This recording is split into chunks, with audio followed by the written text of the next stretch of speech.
అరే మీ లెక్క కులగణ మాత్రం చేయం. ఇలా మీ కులగణ సక్రమైతే మళ్ళీ రీసర్వే ఎందుకు చేస్తున్నారు? మళ్ళీ మీరు చెప్పు, రీసర్వే ఎందుకు చేస్తున్నారు? 3,90,00,000 ఆధార్ కార్డులు ఇచ్చినట్టు ప్రభుత్వం దగ్గర నివేదిక ఉన్నది. సింపుల్గా 3,90,00,000 ఆధార్ కార్డు ఉన్నట్టు నివేదిక ఉన్నది. దానికి ఒక ఆధార్ కార్డు ఒక్కటే తీసుకుంటారు, రెండే తీసుకోరు. దానికి ఒక 10% పెంచుతారు. ఆధార్ కార్డు తీసుకున్న వాళ్ళు ఉంటే 4,30,00,000 అవుతాయి. 4,30,00,000 జనాభాలో మీ లెక్క ప్రకారం ఎంత అవుతుంది? 3,70,00,000. ఇంకా 60,00,000 జనాభా ఏడిపోయింది. 3,90,00,000 ఆధార్ కార్డులు తీసుకున్న జనాభాలు ఎక్కున్నప్పుడు మీ లెక్క 3,70,00,000 ఎట్లంటున్నారు? ఏ లెక్క ప్రకారం అంటున్నారు? కానీ మొత్తం పూర్తి తప్పుడు దొరకనే. అందుకే రీసర్వే అంటున్నారు.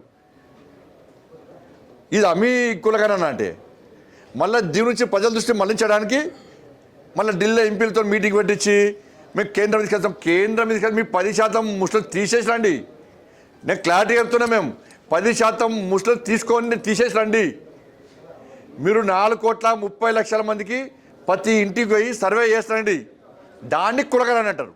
మీరు తూతూ మంత్రంగా ఇంట్లో కూర్చొని రాసి 60,00,000 మంది లాపత్తాల లెక్కలు కూడా వేసారు. చేసింది సరిగా వేయలేదు. గది పెట్టుకొని మీరు హిందువుల జనాభా తగ్గిస్తారు, మీరు ముస్లింల జనాభా పెంచుతారు. హిందువులు చంపేసారా హిందువులను?